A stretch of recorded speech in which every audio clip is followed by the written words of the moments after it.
Going to Orlando Stadium and scoring 3 goals is not for every club, but a Magesi has just done that, scoring 3 goals in 45 minutes, beating Orlando Pirates at home 3 goals to 2. What an incredible match. And you know what, to be honest, it could have gone either way. The second half was clearly a second half that was won by Pirates, but unfortunately for them, they only scored 2. They could have scored more than 4 goals. More than 4 goals.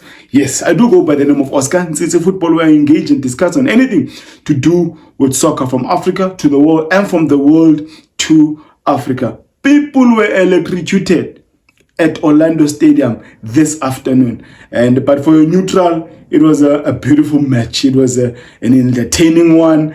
And I'm not sure what was in the minds of those that played the first half, especially from the side of Orlando Pirates. Well, on this episode, this installment of Oscar Football, we are giving 5 points, 5 talking points that I've highlighted on this particular match. Very first point: do not underestimate the so-called smaller teams in South Africa when it comes to cup competition. This is exactly what we've witnessed this afternoon, with Pirates being booted out of this competition in the first round. Obviously, Orlando Pirates have got a history of losing to small teams.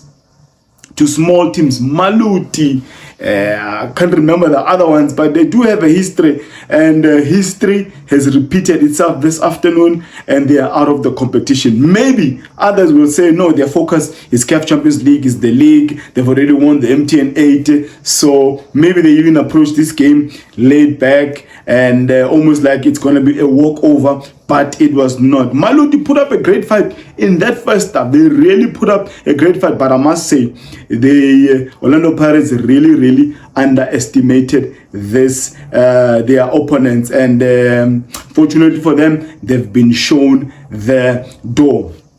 Starting with the CBC and Sesan at the back because of the injury of Nda. Hoto left back, right back it was Van Rooyen. And then in the middle of the park, it was Kabelo and the new guy. And then with Saleh, Mufukeng, and Mabasa up top. But they didn't do much to avoid this defeat. Point number 2. Zakhele Siwala, a man of the match call right at the end of this game. There was an offside call because of the crowd, because of the numbers, pushing Orlando Pirates to get that equalizer to make it 3-3. He could have just easily let it slide. But this is a FIFA-appointed ref, and we always crying, when officials make bad mistakes. But on this one, on the second talking point in this episode, Zakhele Siwala and his team, they deserve some credit. What a world-class call. That was indeed an offside call, and it was correctly called by the linesman. Point number 3. You know what? Orlando Pirates could have won this game in the second half, but that first half was incredibly poor. It was incredibly poor, especially the side of Dion Hoto. Dion Hoto was a minus in defense, and it was just unlike him. So uncharacteristic of some of these poor decisions he made on the day. Chiribandaro crosses the ball. He is not there to assist your CBC and Sesana. I know CBC is blaming Sesana, but there was no one there to cover the guys. And it was the first goal, a beautiful header by the young man, or Abrahams, that is. And then a Hoto in the second half, where he should have scored the goal that led to the offside. That ball coming from a Mahopa, that ball was supposed to be a first-time shot to the goal. But a Hoto was just poor, a poor finish, and led it to the feet of the 19-year-old. Unfortunately for him, he was already on the offside position. In the first half, Mufokeng was absent. Kimvudi, these are players that are not getting minutes, but when they are given minutes, especially against a team that appears to be a smaller side, they are not raising their hand. Kimvudi, poor. Saleng was totally off today. Sometimes you wonder, are these international breaks an advantage for players or a disadvantage? So for someone who was as hot as a coal, like a Munapule Saleng, you would think after the international break, the guy will just continue from where he left off. But in that first half, he was just off. And rightly called by Jose Rivero in pulling him out because he was not really helping the team. But for a hot or missing sitters, defensive, he was a defensive liability for Orlando Pirates today. Unfortunately, he has done well for Orlando Pirates over the past games, incredibly well. But today, it was just too many players that we've got a high expectation of that were just off on the day, totally off, especially on that first half. Point number 4, which is directly linked to point number 3.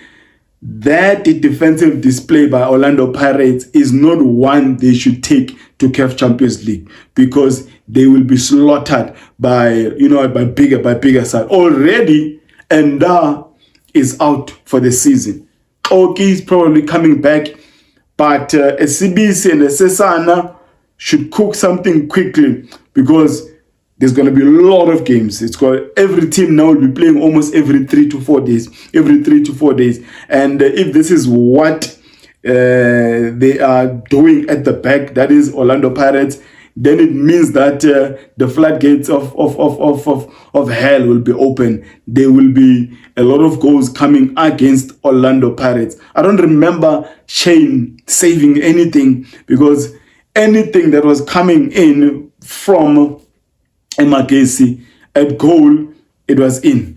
And they really need to work on the partnership between Sesane. Sesane was a minus today. I'm not sure if being called for Bafana and the Travers really disturbed the boy. I'm not sure. The first goal is part of the problem. The own goal is part of the problem. And then the third goal, which is a penalty, he's the cause of that penalty. So the defensive display by Pirates was just totally off today, and something that must be corrected going to their next game in the Betway Premiership. The last point on the 5 talking points on this episode of Oscar Nsitse Football is key man of the match performances, especially from Magesi.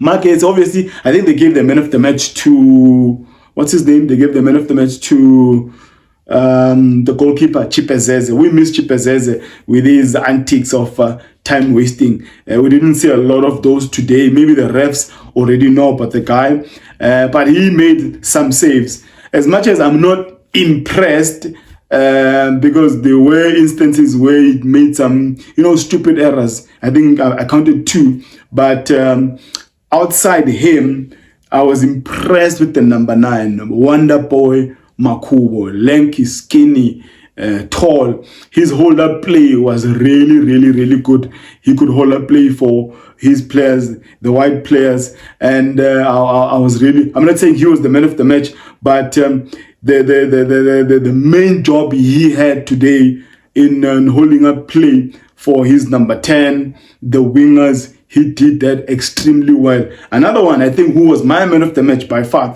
is Mikola. They are box-to-box type of a player. He really connected well with feeding the ball to his players, his number 10, the white players. He played very well.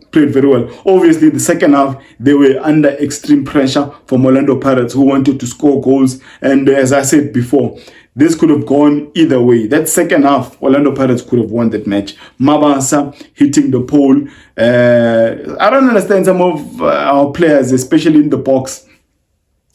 Instead of just picking the spot and then going there, you want to kill the goalkeeper. No wonder that ball was that high, hitting the post. And then there was that offside denied. And then there was another one. We have to wait for Monday to see if it was a penalty or not. I think Maswangani was really looking for that. And there was an incident there where someone pushed the ref I think these players who continue doing such, they should really be punished. They should really be punished, and even if it has to go to their salaries being chopped, let it be so. We cannot accept such barbaric behavior from soccer players who attack officials, if that was the case. But we'll have to wait and see if the league will do anything, or the disciplinary hearing administrators will pursue this one. But yeah, I don't know what other points did you make of, especially for Magesi winning this one. I mean, they scored 3 goals at Orlando Pirates. No one does that.